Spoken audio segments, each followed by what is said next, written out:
Students, आर्य classes Sikar में आप सभी का स्वागत है। जैसा कि टॉपिक चल रहे थे अपने बायोलॉजी के अंदर इकोलॉजी, और इसी टॉपिक को आगे बढ़ाएंगे हम।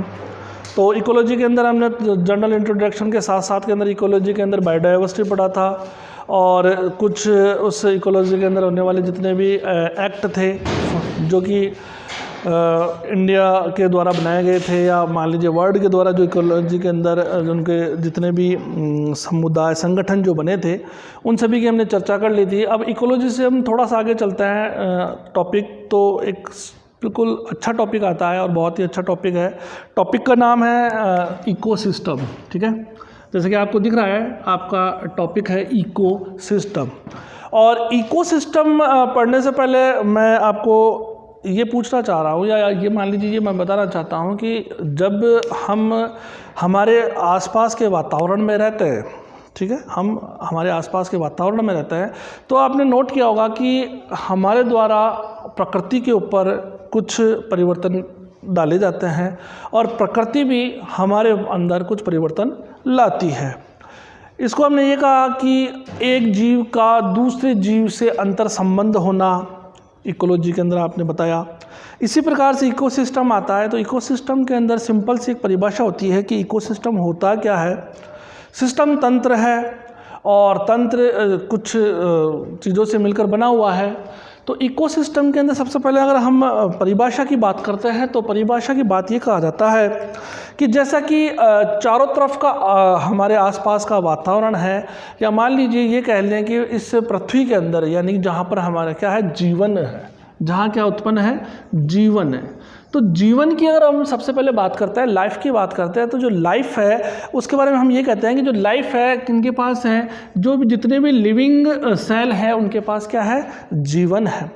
तो ये जो लिविंग सेल है, ये लिविंग सेल जब नॉन लिविंग जितने भी फैक्टर हैं उनके साथ इंटरेक्ट होती है, उनसे अंतर संबंध बनाती है, तो अंतर संबंध बनने से, यानी कि ये कह लीजिए कि सजीव के द्वारा भौतिक जो जीव हैं, भौतिक चीज़ें हैं या भौतिक कारक हैं, उन सजीवों के द्वारा उस भौतिक कारक पर जो संबंध बने, या ये कह लीजिए भौतिक कारकों के द्वारा उस सजीव पर जो प्रभाव पड़े, इन दोनों का मिला जुला जो प्रभाव है, उस प्रभाव को ही हम स्टडी किस में करेंगे, इकोसिस्टम में करेंगे। जैसे कि हमने बताया कि यहाँ पे लिख रखा है कि सजीव और भौतिक कारक, यानी कि सबसे पहले इकोसिस्टम में आपके पास क्या होगा, एक सजीव होगा। क्या होगा आपके पास, एक सजीव होगा। ठीक है, और उस सजीव के द्वारा किए गए समस्त कार्यों के द्वारा, उस सजीव ने जितने भी कार्य किए, जिसमें जनन भी हो सकता है, जिसमें भोजन ग्रहण भी करना हो सकता है, जिसमें ऊर्जा का प्रवाह करना भी हो सकता है, ये समस्त कारक जो होते हैं, उन सजीव के द्वारा इन भौतिक कारकों पर, ठीक है, जो प्रभाव पड़े, या भौतिक कारकों के द्वारा इन सजीवों पर जो प्रभाव पड़े, उन सजीवों को और उन भौतिक कारकों के दोनों के अंतर संबंध को, याद रखना, सजीव व भौतिक कारकों के अंतर संबंध को क्या कहा जाता है, इकोसिस्टम कहा जाता है। ठीक है, सजीव व भौतिक कारकों के अंतर संबंध को, जो लिविंग पार्ट है, लिविंग पार्टिकल्स हैं, और ये कह लीजिए जितने भी अपने फिजिकल फैक्टर हैं, उनके मध्य जो इंटरेक्ट होगा, उसको क्या कहा जाता है, इकोसिस्टम कहा जाता है। दूसरी चीज, इनके मध्य क्या होना चाहिए, रिलेशनशिप होना चाहिए, यानी कि एक लिविंग जो है ऑर्गन्स और एक फिजिकल जो प्रॉपर्टीज़ है, उनके बीच में क्या होना चाहिए, रिलेशनशिप होना चाहिए। और इस रिलेशनशिप में क्या होना चाहिए, ऊर्जा का क्या होना चाहिए, आदान प्रदान होना चाहिए। जो एनर्जी है, उस एनर्जी का क्या होना चाहिए, फ्लो होना चाहिए। यानी कि इकोसिस्टम एक कंप्लीटली स्ट्रक्चरल एक सिस्टम है, यानी कि एक संरचनात्मक इकाई है। उस संरचनात्मक इकाई में लिविंग और नॉन लिविंग दोनों फैक्टर मौजूद होते हैं। दोनों के मध्य क्या होता है, रिलेशनशिप होती है। उसे हम क्या कहते हैं, इकोसिस्टम है। इकोसिस्टम को बताने वाले याद रखना इकोसिस्टम को जो बताने वाले साइंटिस्ट है सबसे पहले जिसने इकोसिस्टम का नाम लिया या इकोसिस्टम टर्म या शब्द का जो यूज़ किया या इकोसिस्टम के बारे में जितना भी स्टडी की वो साइंटिस्ट का नाम है टेंसली, ठीक है, जिन्होंने क्या कहा इकोसिस्टम क्या दी थी, टर्म दी थी, यानी कि जो इकोसिस्टम को बताने वाले यानी कि सजीव और भौतिक कारकों के मध्य अंतर संबंध को जिसने सबसे पहले बताया साइंटिस्ट का नाम कौन है, टेंसली। क्वेश्चन आपको यहाँ से पूछ लिया जाता है, ठीक है। दूसरी बात, अब इस इकोसिस्टम के मध्य होता क्या है, तो इसमें आपने ये बताया कि जितने भी जैविक और अजैविक जो कारक हैं, जैविक और अजैविक कारक हैं, जैविक कारकों के अंदर आपने क्या किया, लिविंग ऑर्गन्स को डाल दिया, अजैविक कारक हैं उनके अंदर आपने नॉन लिविंग जितने भी पार्टिकल्स हैं उनको आपने इसके अंदर रखा है, कैटेगरी के अंदर आपने रख दिया। तो जैविक और अजैविक, बायोटिक अबायोटिकों के मध्य जो रिलेशनशिप हो रहा है उस रिलेशनशिप को ही क्या कहा जाता है, इकोसिस्टम कहा जाता है। उसको क्या कहा जाता है, इकोसिस्टम कहा जाता है, ठीक है। अब इकोसिस्टम को भी अलग अलग नामों से जाना गया, ठीक है। इकोसिस्टम को अलग अलग नामों से बताने वाले जो साइंटिस्ट हैं, हम अगर हम उनकी बात करें तो सबसे पहले एक शब्द आया था इकोकोज्म, ठीक है। सबसे पहले कौन सा शब्द आया था, इकोकोज्म शब्द आया था, और इस शब्द को देने वाले जो साइंटिस्ट थे उनका क्या नाम था, मिश्रा जो थे, उन्होंने इकोकोज्म का किसे कहा, इस इकोसिस्टम को ही इन्होंने क्या नाम दे दिया, इकोकोज्म। कई बार एक साइंटिस्ट थे जिनका नाम था कार्ल मोबियस, जिनका क्या नाम था, कार्ल मोबियस ने इस इकोसिस्टम को क्या नाम दिया था, बायोसोनिस नाम दिया था, ठीक है।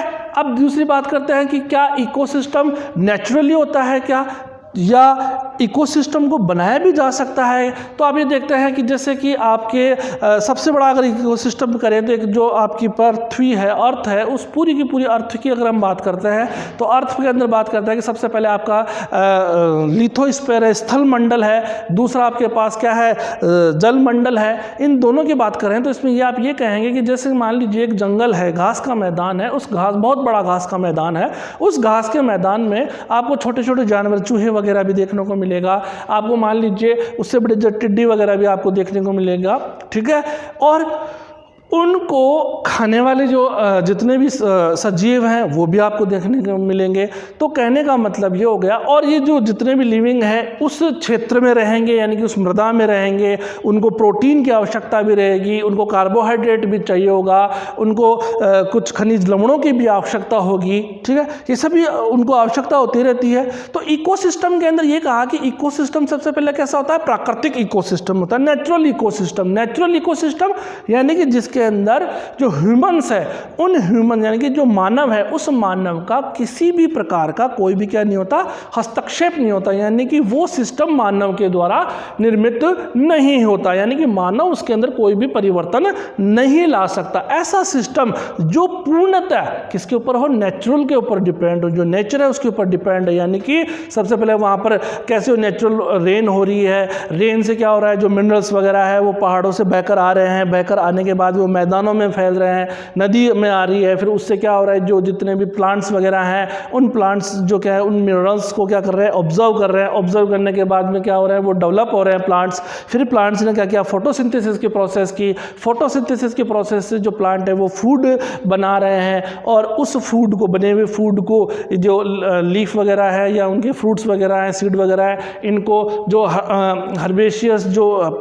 एनिमल्स है जिनको हम कहते हैं कि जो उत्पादकों को खाते हैं, यानी कि जो गाय भैंस बकरी जो आप बताते हैं वो उनके ऊपर डिपेंड है, फिर उनको खाने वाले जो जंगल में रह रहे हैं। तो इस प्रकार से क्या हो रहा है कि इकोसिस्टम चलता है। अब इकोसिस्टम में सबसे इंपॉर्टेंट चीज़ है कि इकोसिस्टम जो होता है उसमें किस चीज़ का इंट्रैक्शन होता है, आदान प्रदान किसका होता है। तो याद रखना इकोसिस्टम के अंदर हमेशा सजीव और जो निर्जीव हैं, भौतिक जो कारक है, उनके मध्य संबंध है, और उसके द्वारा भोजन का और ऊर्जा का, याद रखना भोजन और ऊर्जा का क्या होता है, आदान प्रदान होता है। तो इकोसिस्टम जिसके अंदर मानव के द्वारा किसी भी प्रकार का कोई हस्तक्षेप नहीं है, प्राकृतिक इकोसिस्टम है। लेकिन मानव के द्वारा क्या बनाया जा सकता है, आर्टिफिशियल इकोसिस्टम भी बनाया जा सकता है। तो अगर हम बात करें आर्टिफिशियल इकोसिस्टम की, अगर हम बात करें तो आर्टिफिशियल इकोसिस्टम किस प्रकार से बनाया जा सकता है। तो सबसे पहले आप देखेंगे एक किसान है, यहाँ पे एग्जाम्पल किसका लिया गया, खेत का लिया है, फील्ड का एग्जाम्पल लिया। एक फार्मर है जिसने क्या किया, बाजरे का जो खेत है, आजकल जो सीजन चल रहा है बाजरे का, उसमें बाजरा लगा दिया। ठीक है, बाजरे को लगाने के बाद में उसने क्या किया, उसके चारों तरफ तारबंदी कर दी। तारबंदी करने के बाद में वो उसमें क्या डालेगा, रासायनिक खाद वगैरह डालेगा। ठीक है, रासायनिक खाद डालने के कारण से दूसरी चीज़ उसके अंदर किसी प्रकार को अनेक प्रकार के पेस्टिसाइड भी डालेगा, कुछ ऐसे भी कीटनाशक भी डालेगा जिससे कि क्या हो, जो जितने भी उसमें रोग वगैरह जो लगते हैं वो भी ना लगे, डिजीज से इफेक्ट ना हो सके। या मान लीजिए जितने भी उसको उस फसल को जो नुकसान पहुंचाने वाले चूहे वगैरह हैं वो भी उसके अंदर नहीं आ सके, बर्ड्स वगैरह हैं वो आकर उससे जो फसल है उस क्रॉप को नुकसान नहीं पहुंचा सके। तो मानव क्या करेगा, जो ह्यूमंस है उसको क्या करेगा, पूरी तरीके से क्या करेगा, प्रोटेक्ट करेगा उस फील्ड को, है ना, खेत को क्या करेगा, प्रोटेक्ट करेगा। और खेत को प्रोटेक्ट करने से क्या होगा, इकोसिस्टम में क्या, आर्टिफिशियल इकोसिस्टम में एक ही चीज़ होती है और वो क्या होती है, प्रोडक्टिविटी होती है ना, जो प्रोडक्ट, यानी कि जो बाजरे का खेत लगाया उस बाजरे के खेत में उत्पादक क्या है, बाजरे के जो बीज है, दाने हैं, अनाज जो है ना, उसकी जो उत्पादन क्षमता क्या हो जाएगी, वो बढ़ जाती है। आर्टिफिशियल इकोसिस्टम यही होता है कि जो मानव के द्वारा बना हुआ जो इकोसिस्टम होता है उसके अंदर उत्पादकता जो होती है, ठीक है, जो प्रोडक्ट जो होता है वो क्या होता है, बढ़ता है, उसको किसी भी प्रकार का नुकसान नहीं हो सकता। इसलिए आर्टिफिशियल अगर इकोसिस्टम की बात की जाए तो सबसे पहले क्या आ गया, आपका खेत है, उद्यान है, जिसके अंदर क्या कर सकता है, वो ऐसे प्लांट्स लगाएगा जिनसे उनको फ्रूट्स मिल सके। फ्रूट्स को लगाने के बाद में वो बहुत सारे क्या करेगा, उसमें केमिकल्स का यूज करेगा जिससे वो फ्रूट्स प्लांट है उनकी जो प्रोडक्टिविटी है फ्रूट्स को देने की वो क्या जाए, बढ़ जाए। ठीक है, दूसरा एक बात करते हैं एक्वेरियम की। अगर हम बात करते हैं तो आप देखते हैं कि जैसे मान लीजिए आपने फिश पॉट लेके आए, उसके अंदर आपने मछलियाँ लेके आ गई,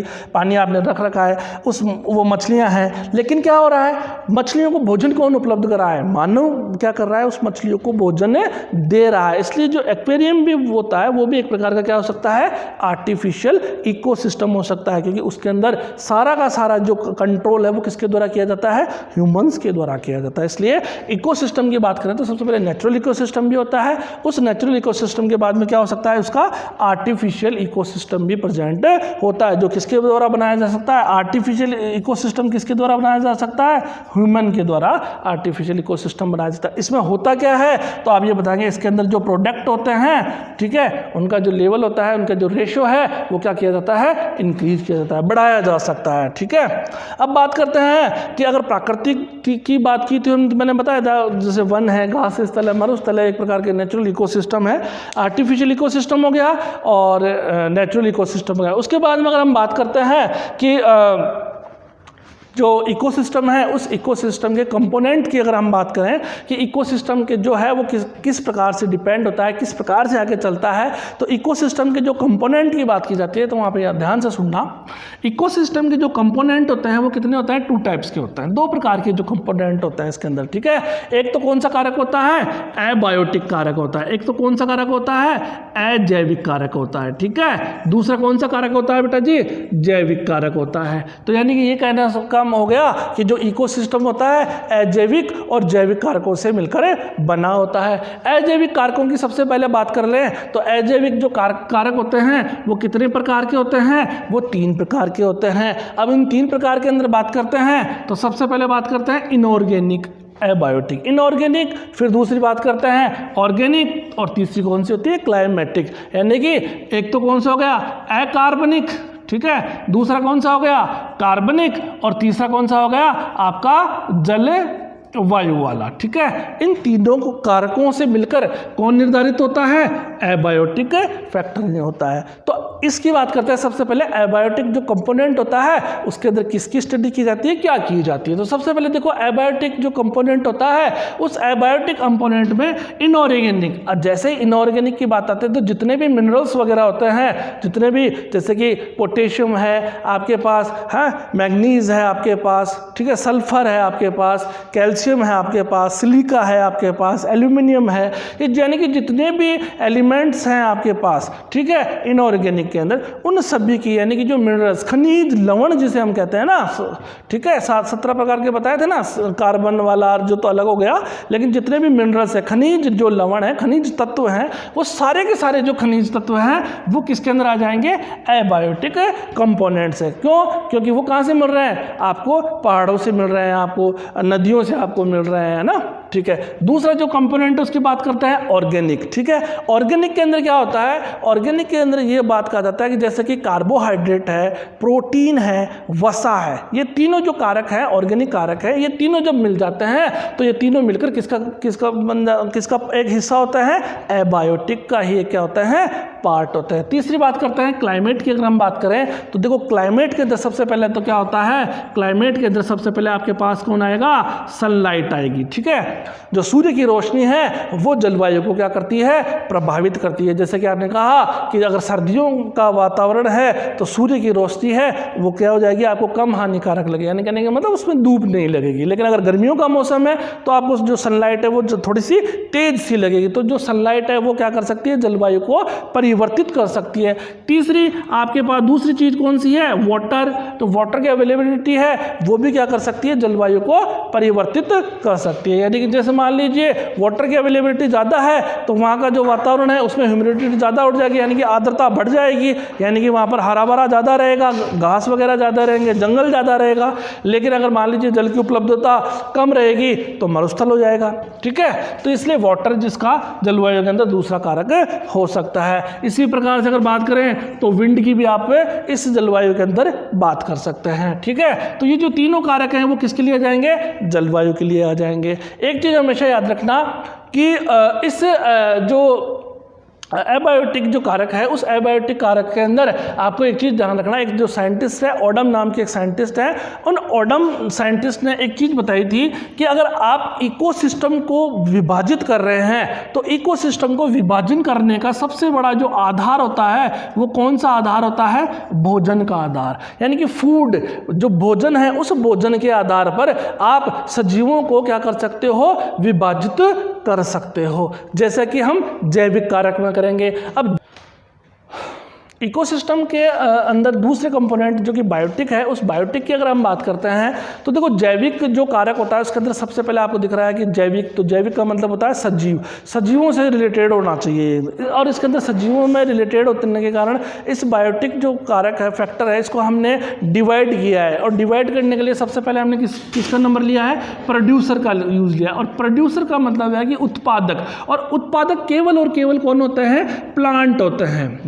कौन होता है, प्लांट होते हैं। यानी कि प्लांट ही एक ऐसा लिविंग और पार्ट है, लिविंग ऑर्गेनिज्म है, जैविक कारक है, सजीव है, जो क्या बना सकता है, आपके लिए किसकी उपलब्धता दे सकता है, भोजन बना सकता है। यानी कि जितने भी ऑटोट्रॉप्स होते हैं, प्लांट्स जो होते हैं ना, स्वयपोषी होते हैं, वो क्या बना सकते हैं बेटा जी, भोजन बना सकते हैं। और भोजन बनाने के बाद इनको हमने क्या नाम दे दिया, प्रोड्यूसर नाम दे दिया, उत्पादक नाम दे दिया। तो यानी कि जितने भी एक कोशिकीय पादप से लेकर बहुकोशिकीय पादप होते हैं उन सभी को हम क्या बोलते हैं, प्रोड्यूसर बोलते हैं। आपने कई बार नाम सुना होगा जू प्लैंकेट, और दूसरा नाम सुना होगा आपने प्लांट प्लैंकेट नाम सुना होगा, उसके अंदर है ना, उसमें ये क्या होता है, जू प्लैंकेट्स तो किसे कहेंगे, तो एक कोशिकीय जीव, यानी कि एक कोशिकीय जीव जो क्या हो, जल की सतह पर तैरता हो, जंतु, एक कोशिकीय जंतु जो जल की सतह पर तैर रहा हो, उसको हम क्या बोलेंगे, जू प्लैंकेट बोलते हैं। एक होता है फाइटोप्लैंकेट होता है, फाइटोप्लैंकेट प्लांट से रिलेटेड होता है। तो यानी कि एक कोशिकीय सेल है जो कैसी हो, प्लांट की सेल हो, और वो कहाँ हो, जो जल है उसकी सतह पर अगर तैर रही है तो उसको फाइटोप्लैंकेट बोलते हैं। और अगर वो एनिमल से रिलेटेड है तो उसे हम क्या नाम देंगे, जू प्लैंकेट नाम दे देंगे, है ना। तो याद रखना, भूलना नहीं।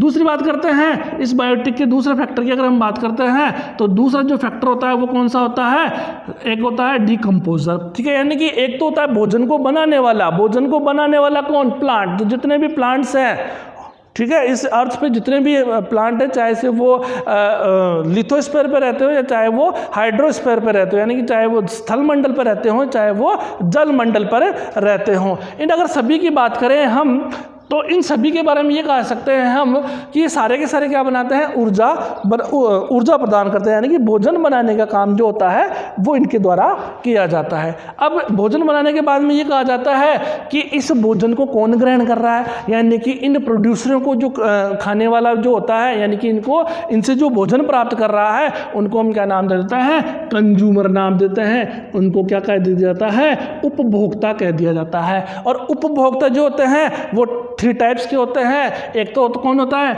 हर्बीवोरस, ठीक है, यानी कि जो शाकाहारी होते हैं, जो पेड़ पौधों को खाते हैं, उनको हम क्या नाम दे देते हैं, हर्बीवोरस नाम दे देते हैं। और हर्बीवोरस को खाने वाले जो जितने भी जो लिविंग एनिमल्स हैं उनको हमने क्या नाम दे दिया, कार्निवोरस नाम दे दिया। हर्बीवोरस जैसे कि गाय की बात कर लें, भैंस की बात कर लें, ठीक है, बकरी, भेड़, ठीक है, इनकी हम बात करते हैं ना, तो ये सारे के सारे कैसे होते हैं, हर्बीवोरस होते हैं। टिड्डी वगैरह जो सारी की सारी कैसी होती है, हर्बीवोरस, यानी कि पेड़ पौधों के ऊपर अपना भोजन के लिए निर्भर होती हैं। इन हर्बीवोरस को जो खाने वाले जो आएंगे एनिमल्स, उनको हमने क्या नाम दे दिया, कार्निवोरस, यानी कि जितने भी मांसाहारी जो होते हैं जो इनको खाते हैं उनको हम बोलते हैं। लेकिन जो दोनों को खा जाए, हर्बीवोरस और कार्निवोरस, इनको क्या कहा जाता है, ओमनीवोरस कहा जाता है। सर्वभक्षी जैसे कौवा वगैरह, मानव वगैरह जो होता है ना, उनको कहा जाता है। एक चीज याद रखना, इकोसिस्टम को सबसे ज्यादा जो प्रभावित कर सकता है वो कौन है, मानव। एकमात्र ऐसा सजीव जो पूरे के पूरे इकोसिस्टम को प्रभावित कर सकता है वो कौन है, मानव है। इकोसिस्टम को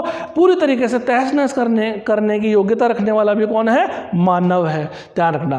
तो यानी कि सबसे पहले बात करें, अगर हम हर्बेशियस की बात करें, जो इतने भी हर्बीवोरस है, हर्बीवोरस जिनको यानी कि जो प्लांट्स को खाते हैं, उनकी अगर बात करें तो देखो ये जो एनिमल्स होते हैं बहुत ही यूजफुल एनिमल हैं, क्योंकि जितनी भी इंडस्ट्री वगैरह है, लेदर जो है, या मान लीजिए वुलन फैक्ट्रियाँ हैं, लेदर फैक्ट्रियाँ हैं, डेयरी प्रोडक्ट हैं, सारी की सारी किन पर डिपेंड होती है, हर्बीवोरस पर डिपेंड होती है। यानी कि जितने भी ये जो इनको हम नाम दे सकते हैं, तो प्राथमिक उपभोक्ता भी कहा जाता है, इन्हें प्राथमिक उपभोक्ता कहा जाता है, इन्हें द्वितीयक उपभोक्ता कहा जाता है। और एक होता है टॉप कार्निवोरस भी होता है, जिनका आगे इनको खाने वाला कोई नहीं होता। जैसे कि ये कहा जाता है ना कि जैसे शेर है, ठीक है, जैसे मोर है, ठीक है, इनको खाने वाला कोई भी किसी भी प्रकार का आगे उपभोक्ता नहीं है। शीर्ष उपभोक्ता जो इनको खा जाए वो आज तक नहीं बना है। इकोसिस्टम के अंदर आप देखते हैं कि इकोसिस्टम के अंदर क्या चलता है, आपने ये देखा होगा कि सिस्टम कितना लंबा चल सकता है, तो आप ये बताइए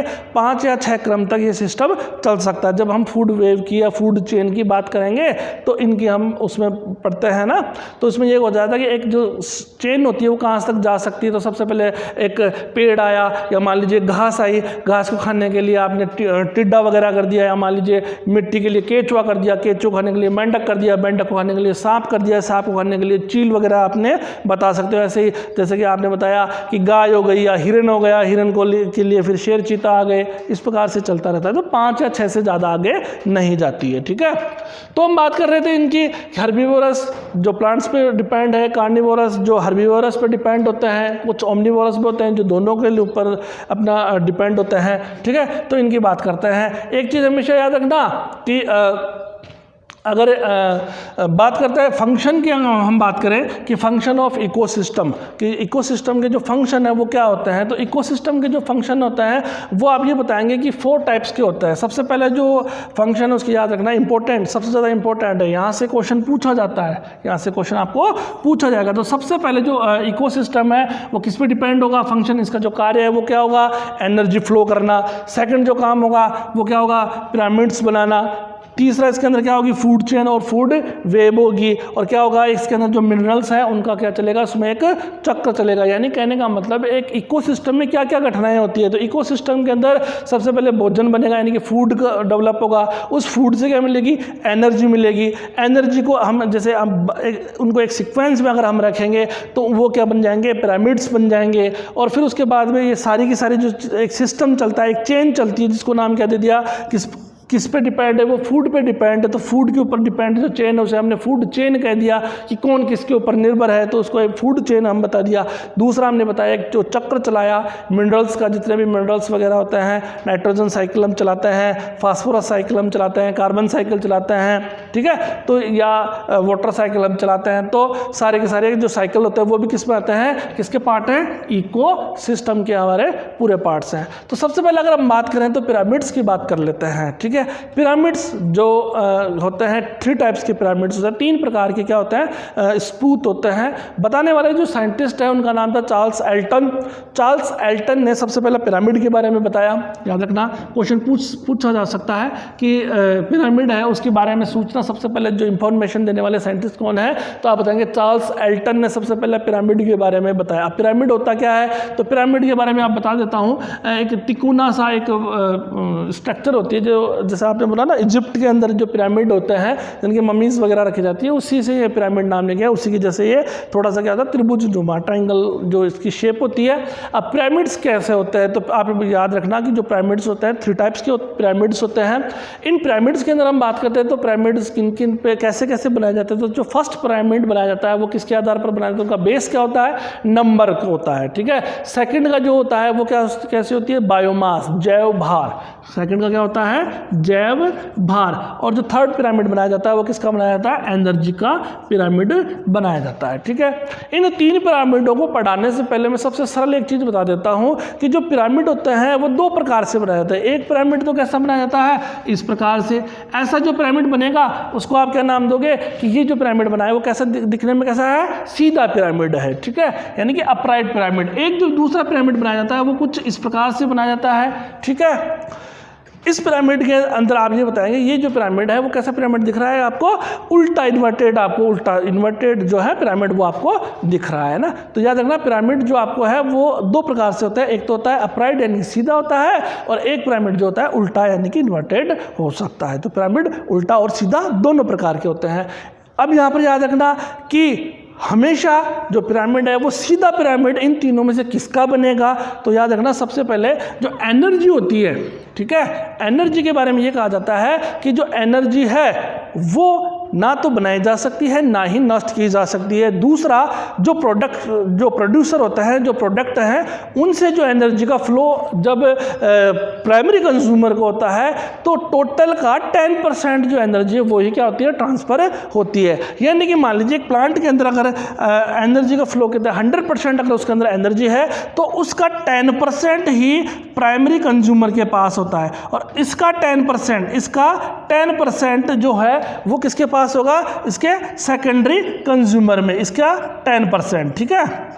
और इसकी अगर बात करें तो जो थर्ड जो कंज्यूमर है, टर्सरी जो आपके पास कंज्यूमर है, उसके पास इसका क्या होगा, 10%। यानी कि कुल ऊर्जा का जो टोटल एनर्जी है, उस टोटल एनर्जी जो प्रोडक्ट के पास है, उस प्रोडक्ट के पास से जब वो एनर्जी का फ्लो आगे की ओर हो रहा है, ट्रॉपिकल जो थर्ड ट्रॉपिकल हो रहा है ना, उसकी ओर अगर हो रहा है तो वहाँ पर कुल जो एनर्जी है उसका 10% ही आगे होता है। और ये बताने वाला साइंटिस्ट कौन था, लिंडमैन ने बताया। जो लिंडमैन नाम का एक साइंटिस्ट थे, उन्होंने ये बताया कि जो कुल ऊर्जा होती है उस कुल ऊर्जा का 10% ही होता है। ऊर्जा के बारे में याद रखना, ऊर्जा का वायु मॉडल बताने वाले साइंटिस्ट कौन है, वायुमंडल बताने वाले साइंटिस्ट कौन है, ओडम ने इसको बताया था। 10% वाला जो बताया वो लिंडमैन ने बताया था कि कुल ऊर्जा का 10% आगे की ओर ट्रांसफर हो जाता है। तो याद रखना पिरामिड के अंदर बताता हूं कि पिरामिड जो होते हैं 3 प्रकार के होते हैं। संख्या का पिरामिड होता है, जैव भार का पिरामिड होता है, और एक ऊर्जा का पिरामिड होता है। पिरामिड 2 प्रकार के होते हैं, एक उल्टा पिरामिड होता है, एक सीधा पिरामिड होता है, एक इन्वर्टेड होता है, एक अपराइट होता है। 3 टाइप्स के होते हैं। अगर बात करें कि हमेशा अपराइट पिरामिड किसका बनेगा, तो याद रखना एनर्जी का जो पिरामिड होता है वो हमेशा कैसा बनेगा, सीधा बनेगा। सीधा क्यों बनेगा, इसके कारण ये जान लेना कि ये कहा जाता है कि सबसे पहले जो एनर्जी का जो प्रोडक्ट कर सकते हैं, यानी कि जो भोजन बना सकते हैं, जिसके पास भोजन है वो भोजन से आपको एनर्जी मिल रही है। तो जो भोजन बनाने वाले जो हैं वो कौन है, केवल और केवल कौन है, नन अदर देन प्लांट है। केवल प्लांट जो है वो ही क्या बना सकते हैं, आपके लिए ऊर्जा और भोजन बना सकते हैं, जिनसे आपको क्या मिल सकती है, ऊर्जा। और प्लांट से के बाद में, है ना, यहाँ पर कौन कौन आ सकता है, यहाँ पर आपके प्लांट के अंदर आपको जितने भी फाइटोप्लैंक्टन है ना, वहाँ से लेकर जो जितने भी बड़े से बड़े जो यूनिसेलुलर जो प्लांट है, मल्टीसेलुलर जो प्लांट है, सारे यूनिसेलुलर से लेकर मल्टीसेलुलर, यानी कि एक कोशिकीय पौधों से लेकर बहुकोशिकीय अगर पौधों की बात कर ली जाए, वो हमेशा कहाँ आएंगे, फर्स्ट में आएंगे। उसके ऊपर फिर डिपेंड होने वाले प्राइमरी कंज्यूमर, फिर उसके बाद में सेकेंडरी कंज्यूमर, फिर उसके बाद में टर्सरी कंज्यूमर आता है। तो यानी कि इस प्रकार से हमेशा ध्यान रखना, एनर्जी का जो पिरामिड होता है वो हमेशा कैसा बनेगा, सदैव सीधा बनेगा। लेकिन अगर बात कर ली जाए, अगर नंबर के पिरामिड की बात की जाए, तो जो नंबर का पिरामिड होता है वो 2 टाइप्स का बनता है, अपराइट भी बन सकता है, इन्वर्टेड भी बन सकता है। अपराइट किसका बनता है, सीधा पिरामिड किसका बनता है, तो मान लीजिए कोई घास स्थल है, कोई वन है, कोई तालाब है, कोई खेत है, इनका जो पिरामिड है वो कैसा बनेगा, हमेशा सीधा ही बनेगा। अब कैसे बनेगा तो उसकी बात कर लेता हूं मैं सबसे पहले, कि मान लीजिए कोई घास का स्थल है, ये वाला मान लीजिए घास का स्थल है, जहां पर कौन रहते हैं, बहुत सारे आपके पास क्या रख रहे हैं, पौधे लगा रखे हैं आपने, बहुत सारे घास के जो है क्या है, प्लांट्स हैं। अब इन घास की, इनकी अगर आप नंबरिंग करें, संख्या करें, टोटलिंग करें, तो इनकी जो संख्या होगी लाखों करोड़ों में होगी, है ना। इनकी संख्या कैसे हो सकती है, लाखों में हो सकती है। इस घास पर डिपेंड करने के लिए कौन हो सकता है, मान लीजिए चूहा है, उस घास को जड़ों को खा रहा है, ठीक है। चूहे को खाने के लिए कौन आ रहा है, मान लीजिए सांप आ रहा है, ठीक है, या मान लीजिए सांप के साथ कौन आ रहा है, बिल्ली भी आ रही है, ठीक है, ठीक है। फिर उसके बाद में सांप को खाने के लिए कौन आ रहा है, चील आ रही है। मान लीजिए बिल्ली को खाने के लिए भेड़िया आ गया, ठीक है। भेड़िए को खाने के लिए कौन आ गया, चीता आ गया। चीते को कौन खा रहा है, शेर खा रहा है, ठीक है। सांप को खाने के लिए मोर भी आ सकता है, नेवला भी आ सकता है। तो इस प्रकार से क्या है, जितनी अलग अलग से इसकी ब्रांचेज निकलेगी, तो पूरी ब्रांचेज को आपने क्या नाम दोगे, फूड वेव चल जाएगी, वो तो श्रृंखला चली जाएगी। लेकिन देखो सबसे पहले कौन है, नंबरिंग में एक आपने खेत दिया, ठीक है। खेत के अंदर आपने बाजरे का खेत लगाया, एक एक प्लांट को और आप देखते हैं तो टोटल प्लांट देखते हैं तो बहुत सारे हैं, लाखों प्लांट आपके लगे हुए हैं। उनको खाने के लिए चूहे वगैरह आ गए, तो उनकी संख्या क्या होगी, उनसे थोड़ी कम होगी। तो सबसे पहले पिरामिड बनाया आपने, इस प्रकार से पिरामिड बनाया, तो यहाँ पर जो पिरामिड रखा, सबसे जो टॉप वाली जगह है उसके अंदर कौन रखेंगे, हमेशा प्लांट रखेंगे। प्लांट को खाने के लिए सेकेंडरी कंज्यूमर, फिर प्राइमरी कंज्यूमर, फिर कौन आएगा, सेकेंडरी कंज्यूमर, और फिर टर्सरी कंज्यूमर आएगा। तो ये सारे जो है वो इस प्रकार से, इसलिए याद रखना जो नंबर का जो पिरामिड होता है वो हमेशा कैसा बनेगा, सीधा बनेगा, ठीक है। एग्जाम्पल अगर लें तो जो सबसे पहले आप क्या बताएंगे, घास स्थल का, किसी फॉरेस्ट का, या मान लीजिए किसी पॉन्ड का। पॉन्ड के अंदर भी आप ये कहेंगे कि पॉन्ड के अंदर क्या होगा, छोटे छोटे आपके पास क्या रहेंगे, फाइटोप्लैंक्टन्स रहेंगे, है ना। पादप पलवक जिनके हम कहते हैं, उनको खाने के लिए छोटी मछली आएंगी, उन छोटी मछलियों को खाने के लिए बड़ी मछलियाँ आ जाएंगी, बड़ी मछलियों को खाने के लिए और भी बड़ी मछलियाँ आ सकती हैं ना।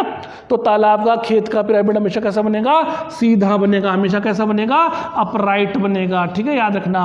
अब हम बात कर लेते हैं कि इसी का ही उल्टा पिरामिड किसका बनेगा, तो हमेशा याद रखना कि जो ट्री है आपके पास, कौन, ट्री, वृक्ष का पिरामिड, हमेशा अगर संख्या का पिरामिड पूछ रहा है वृक्ष का, तो वो सदैव कैसा बनेगा, उल्टा बनेगा। क्योंकि जो वृक्ष है वहाँ पर कौन प्रेजेंट होते हैं, परजीवी होते हैं। जैसे कि सबसे पहले आपने क्या बताओगे, कि सबसे पहले आपने बताया कि मान लीजिए एक प्लांट है, ठीक है, उस प्लांट के अंदर कौन बैठे हुए हैं, बर्ड्स बैठे हुए हैं, ठीक है। उन बर्ड्स पे आपको क्या दिखाई दे रहे हैं, उन बर्ड्स पे आपको दिखाई दे रहे हैं बैक्टीरिया दिखाई दे रहे हैं, ठीक है। और उन बैक्टीरिया पर और भी छोटे जो पैरासाइट्स हैं वो दिखाई दे रहे हैं। तो इसमें क्या होता है, आप संख्या का नाम देखेंगे तो ट्री की जो संख्या है वो कितनी है, 1 है। बर्ड्स की संख्या उससे ज़्यादा है, उसके ऊपर प्रेजेंट जो बैक्टीरिया उनकी संख्या उससे भी ज़्यादा है, फिर उनके अंदर प्रेजेंट जो परजीवी हैं उनकी संख्या और भी ज़्यादा है। इसलिए क्या हो जाता है, जब हम ये पिरामिड बनाते हैं तो ये पिरामिड कैसा बनेगा आपका, इस प्रकार से बनेगा। इसमें क्या होगा, सबसे टॉप वाला जो हिस्सा होता है उसके अंदर हमेशा ध्यान रखना प्लांट ही आता है। तो यहाँ पर तो कौन आ जाएगा, वृक्ष आ जाएगा,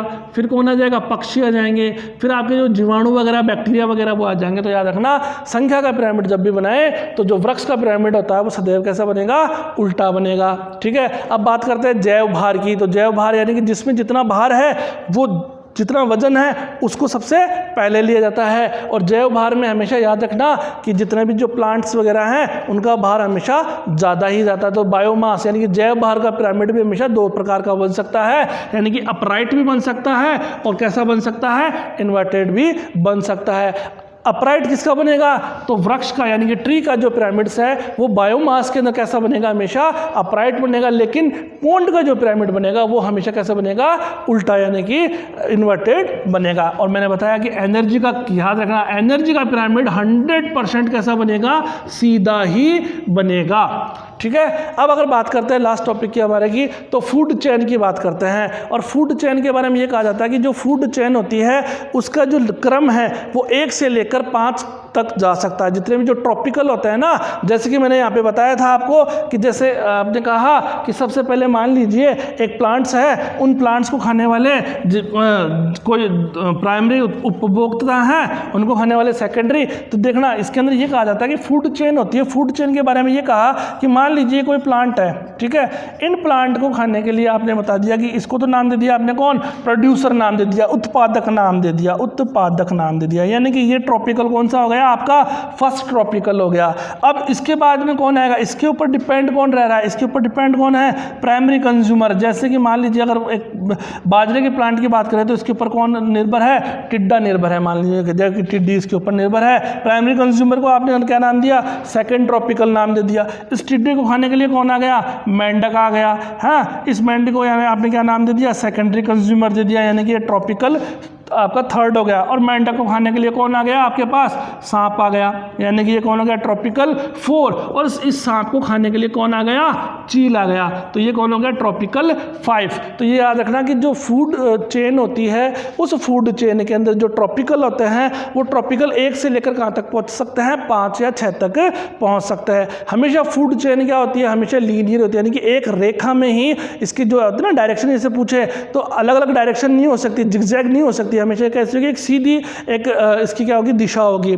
फूड चेन जो होती है वो 3 टाइप्स की होती है। तो सबसे पहले फूड चेन की बात करें तो सबसे पहले फर्स्ट जो फूड चेन होती है उसे हम बोलते हैं परभक्षी, यानी कि ग्राजिंग फूड चेन बोला जाता है, प्रीडेक्टर फूड चेन बोला जाता है। इसके अंदर क्या होता है, इसके अंदर क्या होता है, घास के स्थल होते हैं, यानी कि घास स्थल, जो भी मैंने एग्जाम्पल दिया ना, जैसे टिड्डा, टिड्डे से मेंढक, मेंढक से सांप, सांप से चील। टिड्डा एक क्या है, छोटा जीव है, और उसको खाने के लिए कौन आ गया, लास्ट वाला बड़ा जीव, यानी कि छोटे जीव से बड़े जीव की ओर अगर ये फूड चेन चल रही है तो उस फूड चेन को हम क्या बोलेंगे, प्रीडेक्टर या ग्राजिंग फूड चेन बोला जाता है। सेकंड यानी कि कौन सी food chain, parasitic food chain. अब पैरासाइटिक फूड चेन में क्या होगा, इसके अंदर क्या हो सकता है कि जो बड़े जंतु हैं, जैसे कि मैंने बताया कि जो गाय भैंस वगैरह है, इनके ऊपर छोटे जैसे जो पिस्सू वगैरह, जू वगैरह ये रहती है, इन जूओं वगैरह, इन पिस्सुओं में कौन रहेंगे, जीवाणु रहेंगे, और इन जीवाणुओं के ऊपर भी कुछ और छोटे सूक्ष्म जीव और पाए जाएंगे। तो इस प्रकार से क्या हो जाएगी, पारजीवी का याद रखना, पैरासाइटिक फूड चेन इंपॉर्टेंट है, कोई बहुत बार पूछा गया। पैरासिटिक फूड चेन जो होती है उसमें क्या होता है, बड़े जंतु से छोटे जंतु की ओर जाती है, यानी कि इसमें क्या होता है, सबसे पहले आपके पास एक बड़ा जंतु कौन, शाकाहारी, जैसे गाय भैंस बताया, उसके ऊपर जो आपने क्या बताया, जू वगैरह बता दिया आपने, जोंक वगैरह सब बता दी, उनमें प्रेजेंट कौन, बैक्टीरिया, और उन बैक्टीरिया के अंदर भी छोटे छोटे जू प्लैंकेट और हैं, है ना, तो इनको आपने ये नाम बता सकते हो पैरासाइट्स फूड चेन के। थर्ड आपकी कौन सी है, स्पेरोफाइटिक फूड चेन। थर्ड कौन सी है आपकी, स्पेरोफाइटिक फूड चेन बोलते हैं। अपरदी का मतलब जैसे मिट्टी वगैरह होती है ना, मिट्टी को खाने के लिए कौन आएगा, केंचुआ आ गया, और उस केंचुए को खाने के लिए कौन पहुंच गया, मेंढक पहुंच गया, मेंढक को खाने के लिए कौन, सांप आ गया, और सांप को खाने के लिए कौन आ गई, चील आ गई। तो ये जो मृत कार्बनिक पदार्थों के लिए होते हैं, मिट्टी वगैरह को जो खाने वाली जो चेन होती है, मृत मिट्टी को खाने के लिए कौन आ गया, केंचुआ आ गया। तो यानी कि इसको हम क्या बोल सकते हैं, अपरदी या मृतोपजीवी, सड़े गले जो है ना, ह्यूमस वगैरह होता है ना, पेड़ों के सड़े गले अंश जिसे हम ह्यूमस कहते हैं,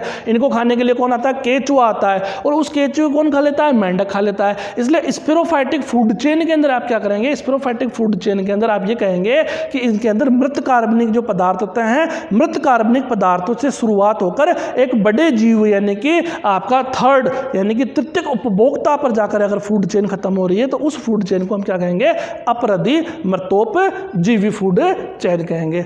ठीक है।